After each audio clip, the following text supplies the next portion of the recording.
प्यारे बच्चों, good morning. कक्षा 10 विषय विज्ञान साइंस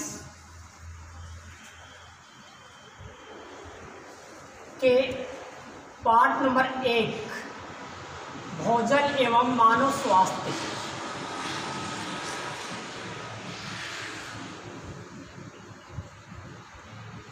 के बारे में हम पिछले टर्म पर बात कर रहे थे। इससे पहले हमने पाठ 3 अध्ययन के रूप में कर लिए थे। आज पाठ नंबर 4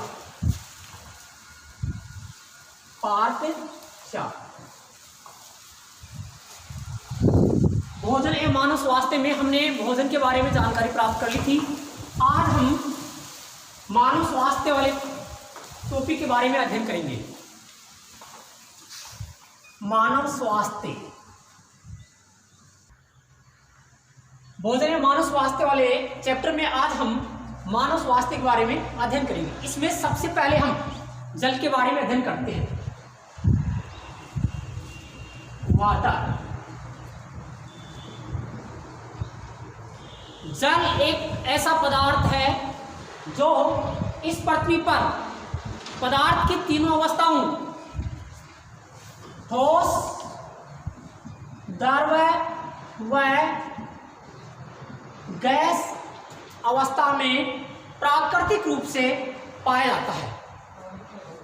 तो यह एक प्रश्न बनता है कि पृथ्वी पर वह कौन सी चीज है जो पदार्थ की तीनों अवस्थाओं ठोस, द्रव और गैस में प्राकृतिक तौर पर उपस्थित होती है। तो इसका राइट आंसर है जल।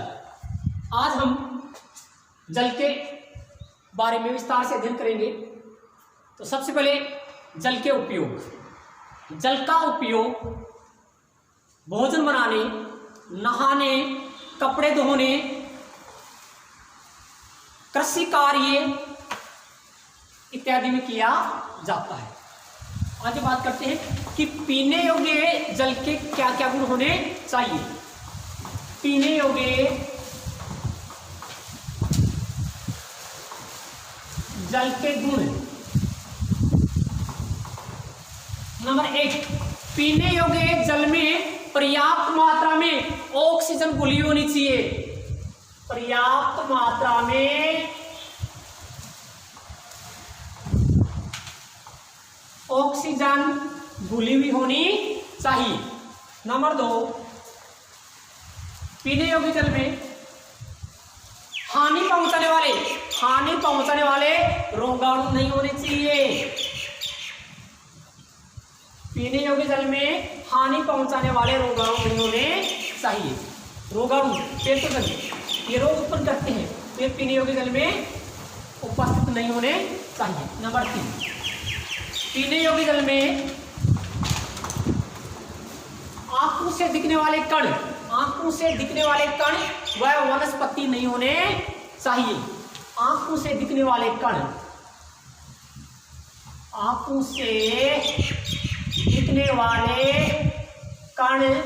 वह वनस्पति नहीं होने चाहिए।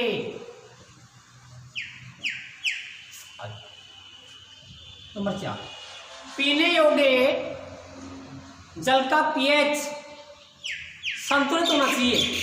अर्थात पीने योग्य जल का पीएच बराबर 7 होना चाहिए। जिस जल की पीएच का मान 7 होता है वह जल उदासीन होता है। उदासीन जल की पीएच का मान 7 होता है। तो इस प्रकार से पीने योग्य जल के कौन कौन से गुण होते हैं। नंबर 1, पर्याप्त मात्रा में ऑक्सीजन घुली हुई होनी चाहिए। नंबर 2, आंखों से दिखने वाले कण वह वनस्पति नहीं होने चाहिए। नंबर 3, पीने वाले जल में रोगाणु उपस्थित नहीं होने चाहिए। और नंबर 4, पीने योग्य जल का पीएच संतुलित यानी पीएच बराबर 7 होना चाहिए। जिस जल की pH का मान 7 होता है वह जल उदासीन होता है।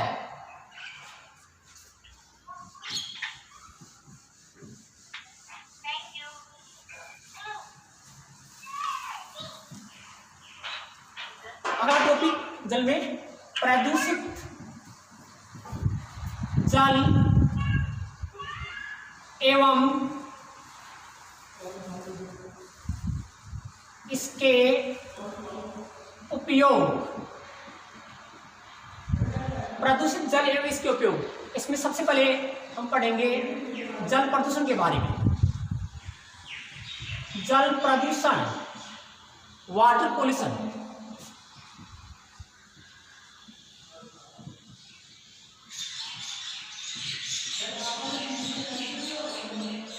जल प्रदूषण से क्या तात्पर्य है? प्राकृतिक जल में अवांछित पदार्थ मिलने से जल की गुणवत्ता में कमी आने लगती है एवं इस प्रकार के जल का जीवों पर प्रत्यक्ष या अप्रत्यक्ष रूप से हानिकारक प्रभाव पड़ता है, तो इसे जल प्रदूषण कहते हैं। जल प्रदूषण के कारण जल प्रदूषण के कारण यानी जल किस प्रकार से प्रदूषित होता है, तो जल प्रदूषण के निम्नलिखित कारण है। नंबर 1, जलाशयों में मृत जानवरों को बहाने से जल प्रदूषित हो जाता है। नंबर 2, जलाशयों में नहाने व कपड़े धोने से भी जल प्रदूषित होता है। नंबर 3, जलाशयों में कारखानों से निकलने वाला जो रसायन युक्त जल होता है वो जलाशय में छोड़ा जाए तो जल प्रदूषित हो सकता है।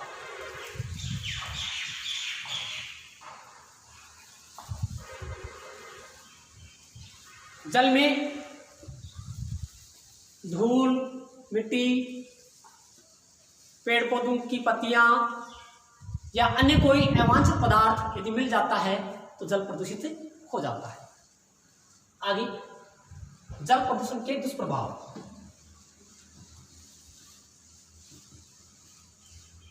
जल प्रदूषण के दुष्प्रभाव।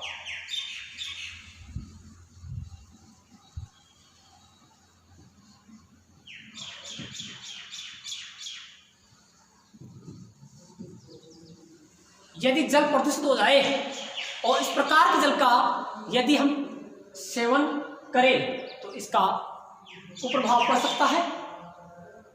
तो इस संदर्भ में हम जानकारी प्राप्त कर रहे हैं जल प्रदूषण के दुष्प्रभाव। तो जल प्रदूषण से विभिन्न प्रकार के रोग हो सकते हैं, जैसे हैजा, कोलेरा,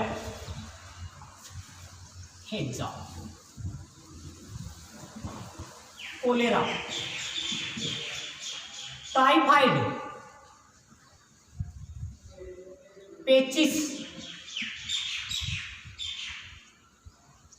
हेपेटाइटिस, पीलिया इत्यादि रोग हो सकते हैं। तो यह एक इंपॉर्टेंट प्रश्न बनता है, प्रदूषित जल के सेवन से होने वाले किन्हीं 2 रोगों के नाम बताइए। तो प्रदूषित जल के सेवन से होने वाले रोग हैं हैजा, कोलेरा, टाइफाइड, पेचिस, हेपेटाइटिस, पीलिया आदि रोग।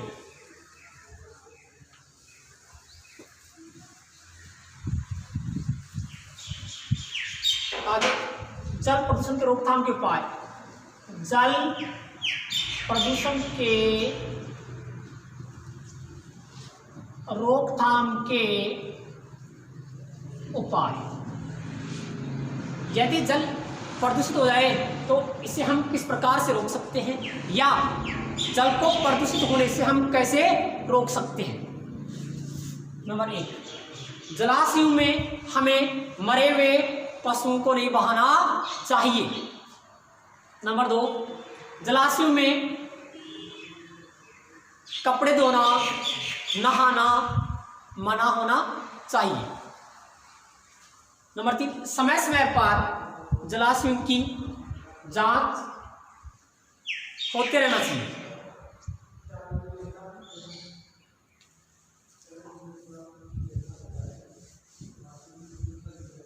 आगे हम एक रोग है बाला, या इसका नाम होता है नारू रोग, इसके बारे में अध्ययन करें। बाला या इसी नाम है नारू रोग। ये वेरी इंपॉर्टेंट यहां बोर्ड का क्वेश्चन बनता है। बाला रोग या फिर नारू रोग, इसका जो रोगजनक होता है, जो बेतुजनक होता है, रोगजनक। बाला या नारू रोग का रोगजनक ड्रेकनकुलस मेडिनेंसिस नामक कृमि होता है। ड्रेकनकुलस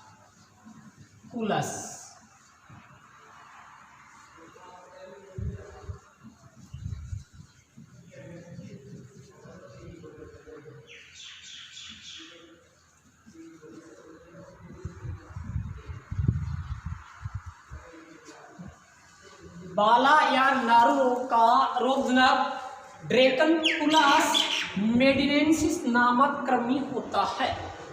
यहाँ जो इंपॉर्टेंट क्वेश्चन बनता है वो ये है, नारू रोग के रोगजनक का नाम बताइए।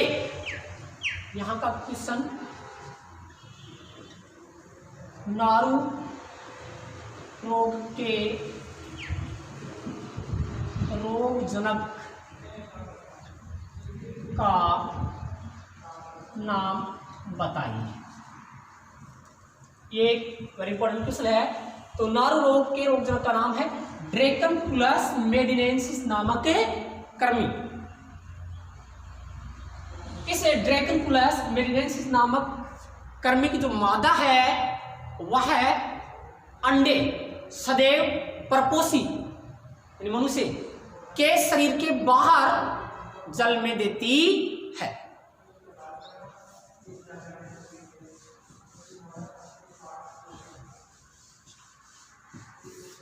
अगला टॉपिक जिसके बारे में अध्ययन करने जा रहे हैं वो है मोटापा। मोटापा, ओबेसिटी। मोटापा,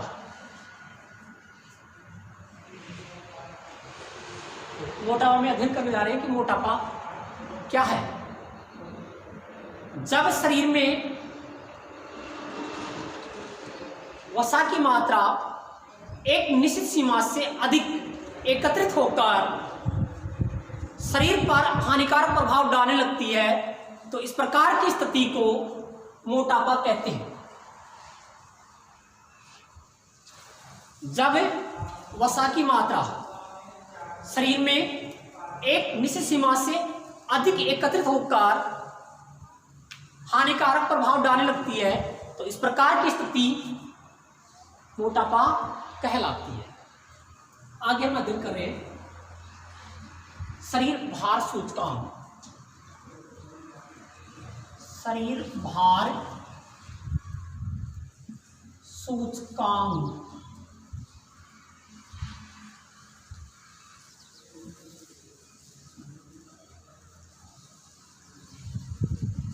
बॉडी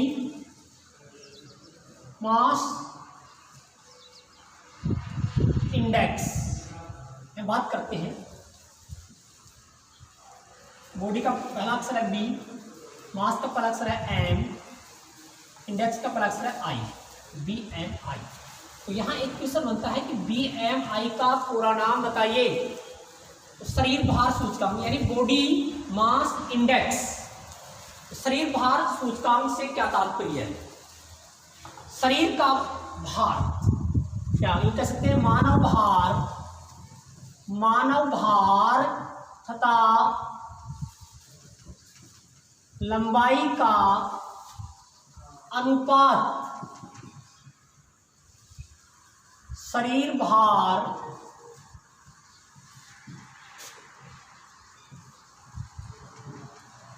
सूचकांक यानी BMI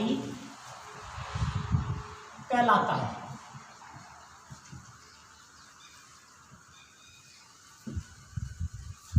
शरीर भार सूचकांक से क्या तात्पर्य है? मानव भार तथा लंबाई का अनुपात शरीर भार सूचकांक कहलाता है। यहां BMI का परिणाम क्या है? क्वेश्चन है, इसका आंसर है शरीर भार सूचकांक या बॉडी मास इंडेक्स।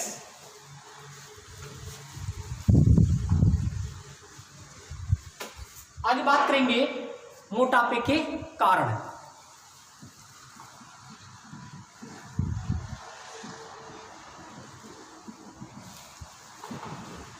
मोटापे का पहला कारण स्थिर जीवन यापन तथा कम शारीरिक व्यायाम। स्थिर जीवन यापन तथा कम शारीरिक व्यायाम।